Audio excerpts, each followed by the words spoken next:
alma, a sua vida espiritual, através da poderosa palavra de Deus. Receba a mensagem de Deus a partir de agora com o pastor José Torres.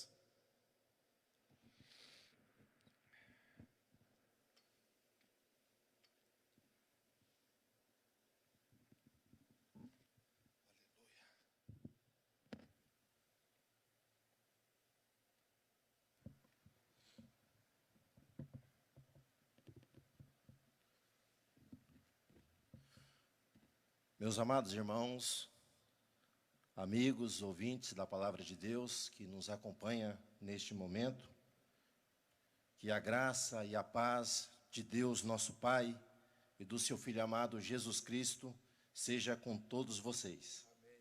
É uma alegria estarmos nesta casa, novamente para adorar, para louvar, bendizer ao nosso Deus, pois nele nós nos movemos, nós vivemos, nós existimos. Deus é o Senhor da vida e nós estamos aqui para tributar o nosso louvor, a nossa adoração. Queremos deixar também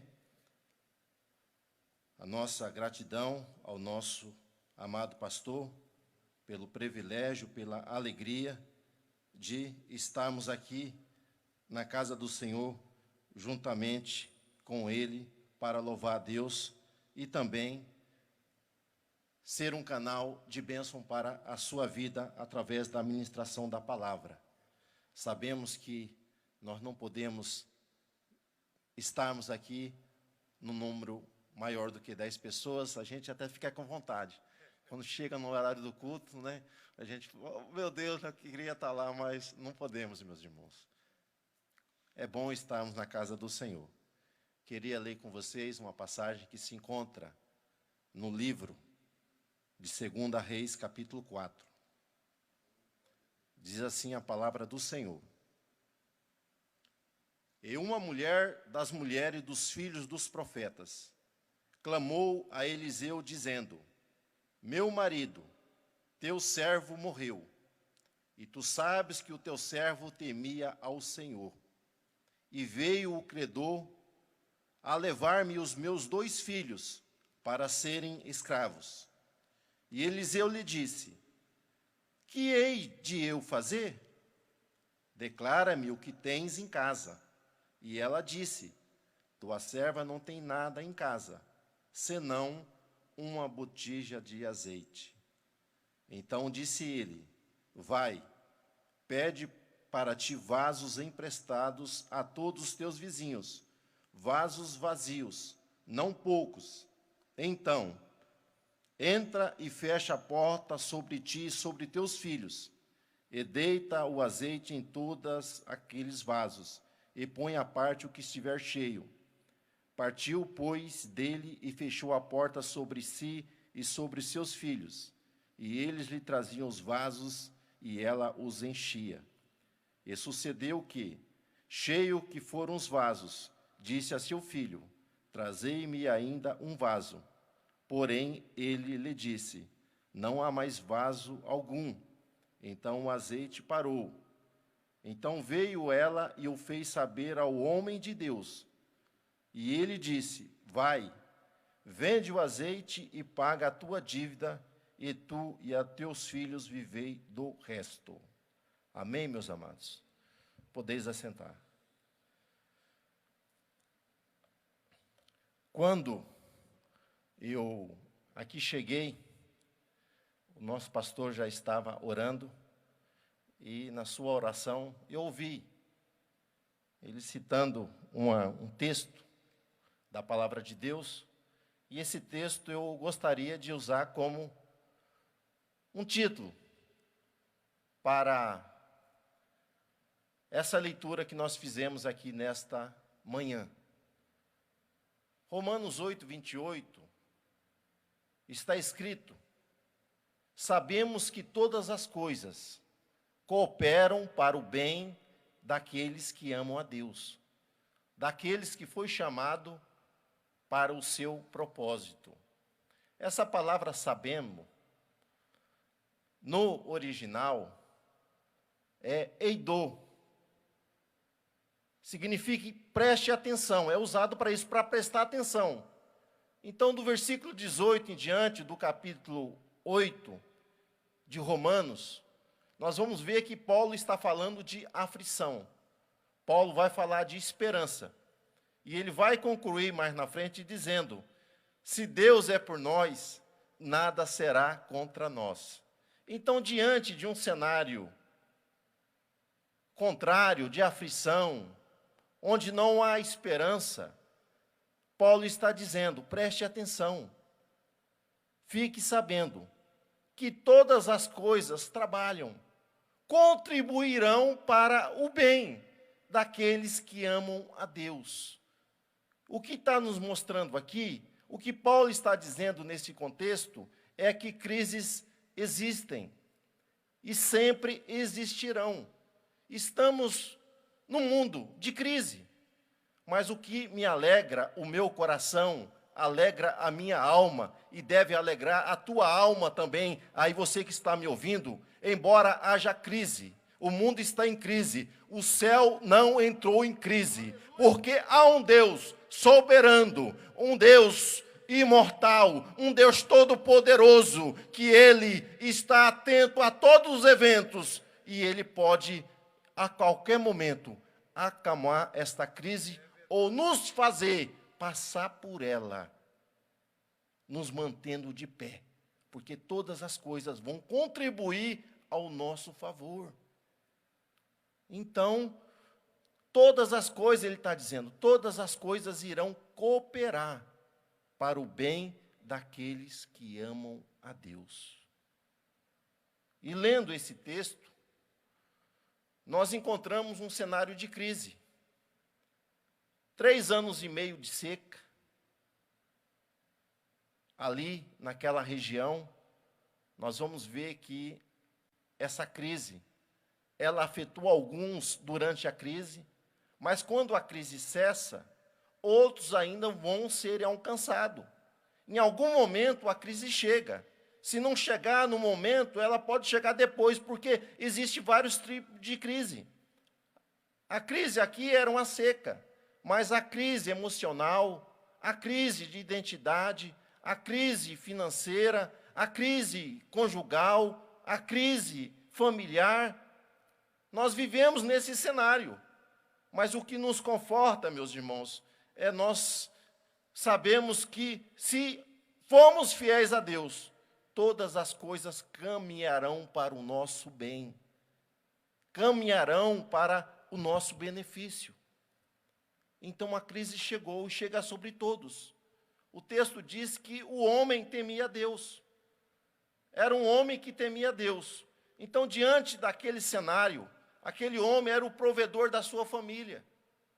Naquela época, geralmente, era quase o mínimo as mulheres que trabalhavam, mas o sustento do lar era do esposo, diferente do quadro que aqui nós estamos vivendo. E diante dessa crise veio uma calamidade. Houve o quê? A perda daquele provedor, daquele sustentador ali, daquele lar. E nós aprendemos, primeiramente, que diante da crise, nós temos que deixar um legado para a nossa família. O que aprendemos com a crise? A primeira coisa que nós aprendemos com a crise é que nós temos que estar preparado para ela. Temos que ter reserva. Infelizmente, no momento de bonança, nós vemos que muitos vivem uma vida de consumismo, uma vida materialista, depositando tudo aquilo que ele tem em coisas materiais, gastando em coisas supérfluas, enquanto que nós temos que gastar o nosso dinheiro naquilo que é necessário, naquilo que é útil. Porque em qualquer momento nós não sabemos quando vem um vento contrário, quando vem a crise. Mas nós temos que estar preparados para ela. E qual foi a herança que esse senhor aqui deixou com esse homem? Não sabemos o que levou ele à morte, mas ele deixou uma grande dívida.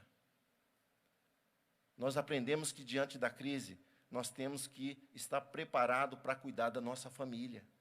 Nós temos que ter responsabilidade com a nossa economia doméstica. Temos que ter responsabilidade com nossos gastos. Temos que monitorar essas coisas. Porque, infelizmente, há uma sensação aí de que nós temos condição, porque o crédito muitas vezes compra e paga em 36 vezes. Mas a gente precisa planejar. 3 anos de seca. E lá na frente, a situação era lamentável. Então, diante da crise, nós temos que estar preparados para deixar um legado para os nossos filhos, para a nossa esposa, para os nossos familiares, no mínimo o básico. E a segunda coisa, diante da crise, nós temos que deixar um legado espiritual. Esse homem, talvez, ele não conseguiu, por causa das dificuldades, deixar uma reserva material para a sua família. Mas ele deixou um exemplo de vida, de alguém que andou nos caminhos do Senhor, de alguém que ensinou dentro da sua casa que existe um Deus no céu, que ele recompensa aqueles que são fiéis. Existe um Deus que é galardoador daqueles que o buscam. Quando há perda, nós vamos ver esse legado ele deixou para a família. Porque a mulher, quando ela entra nessa situação, os credores vêm até a sua casa para tomarem o que? Ali os seus filhos, porque ela não havia bens, ela não tinha bem suficiente, mas tinha os filhos. Nós não vamos entrar aqui num contexto político, social daquela época, mas a situação era grave. Mas ela sempre teve dentro de casa um bom exemplo de um homem que confiava em Deus e passava essa confiança para os seus filhos. Então, no momento de crise, nós precisamos ensinar a nossa família, ensinar os nossos filhos que há um Deus no céu, que não está, meus irmãos, ele não está com os olhos tampados, mas Deus está observando todas as coisas. E se nós formos fiéis a Ele, Ele vai nos ajudar a suportar qualquer tipo de crise que pode vir sobre a nossa vida, sobre a nossa casa, sobre a nossa família. Deixou esse exemplo. Qual é o exemplo que nós estamos deixando para os nossos filhos? Estamos deixando um exemplo de fé? Estamos deixando um testemunho de que nós servimos a Deus? Porque como esse homem foi acolhido, foi levado, assim é conosco. E nós temos que ter essa preocupação, porque nós não somos eternos no sentido dessa vida física. Há uma eternidade para ser vivida, mas nós precisamos preparar a nossa família com um legado material e um legado espiritual. Essa é a grande verdade. E quando ocorreu, ela sabia o caminho, que diante de crise, ela não tinha mais o provedor, ela não tinha mais quem recorrer, mas ela aprendeu com o seu marido, que existe um Deus no céu que nos ama, que se preocupa conosco, que quer o nosso bem. E ela procura o homem de Deus, procurou no lugar certo. Procurou o homem de Deus. Eu louvo a Deus, porque aqui nesta casa, nós temos muitos homens e muitas mulheres de Deus, que têm uma palavra para a tua vida e para a minha vida, porque aqui nós somos verdadeiramente alimentados. Ela procura o homem de Deus. E nós aprendemos que diante da crise, nós precisamos obedecer à palavra. Precisamos ouvir a voz de Deus.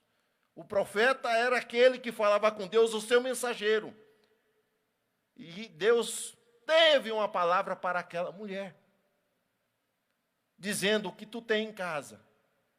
Aparentemente, aquela mulher não tinha nada, mas ela se lembrou de algo. Eu quero te dizer que o pouco que você tem, se você tiver com Deus, a crise não te pega. A crise não te derruba. A crise não vai te impedir de caminhar, porque Deus, Ele é o teu Senhor, embora possa até não ter. quem possa te socorrer, mas Deus jamais te desamparará. Deus trabalha por ti. Aprendemos essa verdade. Ela ouviu, e quando ela ouviu, ela colocou em prática. E nós aprendemos neste texto que diante das crises, meus irmãos, o que nos leva, né, geralmente nosso pastor fala aqui, né, a essa medida restritiva aí, né, fique em casa, né? E nós aprendemos com a crise que o lar é um local de abrigo. O lar é um lugar de proteção, é um lugar de comunhão, é um lugar de relacionamento, comunicação, porque infelizmente muitas pessoas se apegam ao serviço e se esquecem do lar, se esquecem da casa, se esquecem da família. Como é bom sentar a família toda em volta da mesa, se relacionar, está todo mundo dentro de casa, a harmonia, a comunhão, que coisa maravilhosa, meus irmãos, que coisa tremenda. E muitas vezes nós não conseguimos isso no dia a dia.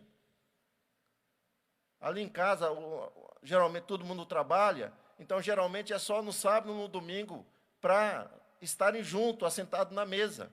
Então esse tempo, essa oportunidade, geralmente não ocorre. E quando a gente tem um tempo, a gente vê como é bom estar reunido em união, em comunhão com a família. E quando falo em lar, nós temos que cuidar da nossa casa. A notícia que eu tive na sexta-feira é que existe aqui em Três Lagoas 1.600 casos de dengue. Sabemos que a transmissão é pelo mosquito. Ele pica, a picada é somente geralmente durante o dia, ele não pica à noite. E ele anda, segundo alguns cientistas, até 1 quilômetro. Por que essa crise toda de 1.600 pessoas que foram infectadas? É porque muitas pessoas não têm cuidado do seu lar, não têm cuidado da sua casa, não têm cuidado do seu quintal. E aí você pega essa mistura explosiva. 1.600 pessoas já num quadro debilitado, já num quadro com uma baixa imunidade. Esse vírus chegando, encontrando um ambiente desse. Quantas pessoas irão falecer? E aí, meu Deus, não cuida da sua casa, não cuida do seu lar. E aí vai querer clamar. Meus irmãos, nós temos uma responsabilidade social com a nossa família, com a nossa casa, com a nossa igreja, com a sociedade que nós estamos vivendo. Nós não vivemos sozinhos, vivemos num mundo que nós precisamos de bons relacionamentos e atitudes de preservação da vida. As pessoas não pensam nisso, pensam somente quando chega, mas a gente tem que preparar, tem que antecipar essas coisas. A crise chegou, e nós vamos ver para essa mulher ser abençoada, não dependia somente dela, mas ela dependia dos outros. O que nós aprendemos com a crise é que precisamos ter bons relacionamentos. Bons relacionamentos com o próximo. O profeta disse para ela, olha, vai na tua casa e você procura os teus vizinhos e peçam vasilhas, peçam vasos, não poucos, mas você peça. Será se ela não tivesse um bom relacionamento com o vizinho, ela teria vazia? Alguém iria emprestar para ela? Dificilmente, mas nós temos que ter bom relacionamento, meus irmãos. Provérbio diz, lança o teu pão sobre as águas, porque depois de muitos dias você o achará. O que ele está dizendo? Faça o bem no momento que você tem oportunidades. Porque lá na frente você ajuda quem precisa, se você precisar, alguém vai te dar a mão amiga. Precisamos de bom relacionamento. Vivemos em dias de crise, que há posições conflitantes entre as outras, isso é natural. Mas nós não podemos entrar numa inimizade, porque alguém pensa contrário. Temos que ter harmonia, ter empatia para com o outro, mesmo que ele pense contrário. Um bom relacionamento. essa mulher, ela cultivou bons relacionamentos. A crise chegou e ela tinha quem emprestasse vasilhas para ela. E nós vamos encontrar, meus irmãos, Deus quer abençoar, quer realizar milagre em nossas vidas, mas nós somos chamados. O milagre é para a família, não é individualmente. O profeta diz: vai, entra na tua casa e fecha a tua porta. Nós queremos que Deus age na nossa vida, age no meio da nossa família, só que nós não fechamos a porta para o mundo, não fechamos a porta para as coisas do mundo. E aí queremos que os nossos filhos tenham experiência com Deus, queremos ter experiência com Deus enquanto a porta está aberta. Mas o profeta diz: entra na tua casa e fecha a tua porta. Como é que anda a porta da tua casa? O que tem entrado dentro do seu lar? Há momentos que nós temos que tomar algumas atitudes drásticas. Fechar a porta. E quando ela fecha a porta, nós vamos ver que o milagre vai acontecer. E ela chama os filhos. Os filhos precisam participar, meus irmãos, da nossa espiritualidade, da nossa comunhão, do nosso relacionamento com Deus. Porque o milagre ocorreu quando a família estava reunida. Ela começou a derramar o azeite, e o azeite foi multiplicando, e os filhos vendo aquilo. Como é que os seus filhos estão vendo a sua vida com Deus? Como é que os teus filhos te observam diante do relacionamento com o teu próximo, com o teu semelhante? O milagre veio, o milagre aconteceu. Mas o que nos chama a atenção, porque tem gente que quer milagre, mas não quer fazer nada, não quer tomar atitude. E quando o milagre chega, estaciona. Mas o milagre chegou na casa dessa mulher, e essa mulher procurou o profeta. E o profeta diz: o milagre aconteceu, mas você quer continuar sendo abençoada? Vai e trabalha. Vende o que você tem. Você se esforça para trabalhar com o milagre que Deus realizou na sua vida. Então Deus não vai fazer milagre para nós ficarmos parados. Deus irá fazer milagre, meus irmãos, para que nós venhamos trabalhar. Trabalhar para Ele, trabalhar para a família, trabalhar para o próximo, trabalhar para o nosso semelhante. Nós somos chamados para interagir. E nós aprendemos essas coisas diante dessa crise que nós estamos vivendo. Precisamos tomar uma atitude de homens e mulheres que temam a Deus, que confiam na sua palavra. Precisamos criar reserva. É muito difícil criar reserva material, isso é verdade. Só que reserva espiritual, isso é fácil. Isso se cria na intimidade com Deus. Porque os ímpios dos pais, aqueles que têm intimidade com Deus, eles encontrarão descanso, eles encontrarão renovação, eles encontrarão força para caminhar diante de circunstâncias contrárias. Deus quer nos abençoar. Como usamos o título aqui, Romanos, preste atenção. Se você for fiel, se você cooperar com Deus, todas as coisas vão contribuir para o teu bem. Para o teu bem. Essa palavra que Deus colocou no meu coração para ti. Quinta-feira, quando eu fui dormir, eu cutuquei na minha esposa e falei: você está acordada? Ela falou: estou. Falei: olha, tive uma palavra aqui, e a palavra foi essa. Como nós devemos nos posicionar diante de crise? Ontem eu fui buscar o Juliano, só que na sexta-feira, Deus disse: você vai pregar. 2 oportunidades Eu estava nessa cidade, o pastor me chamou. Eu falei, Jesus, né? Deus não me avisou, né? Mas agora Deus avisou.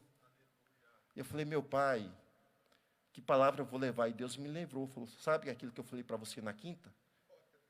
Fale para o meu povo. Como que eu quero que eles se coloquem diante dessa crise. Aprendam a depender de mim. Aprenda a confiar em mim. Mas faça a tua parte. Guarde a tua família, preserve a tua casa, tenha bons relacionamentos. Aquilo que vier na tua mão para fazer, faça, porque Deus quer te abençoar, você e a sua família. Mas é necessário tomar essas atitudes. Deus nos abençoa. É necessário nos crermos. Se Deus abençoa até o ímpio através da nossa vida, quanto mais aqueles que nós somos irmãos. Meus amados, o horário já nos chama para terminar. Mas a mensagem de Deus para a tua vida é essa. Você sabe que existe um Deus soberano, um Deus fiel. Se você for fiel a Ele e cumprir alguns desses pré-requisitos, certamente você vai vencer essa crise. Você vai passar por ela cantando. E que Deus nos ajude, que Deus nos dê graça, para que verdadeiramente nós possamos, meus irmãos, andar na sua palavra. Porque é a única maneira de nós termos segurança nesse mundo que vivemos. É ouvirmos a palavra de Deus e a praticarmos em nossa vida. Que Deus me ajude, que Deus te ajude, que nós continuamos caminhando debaixo da tua vontade, debaixo da tua palavra, para alcançarmos vitória na nossa caminhada. E eu agradeço a oportunidade que foi nos dada em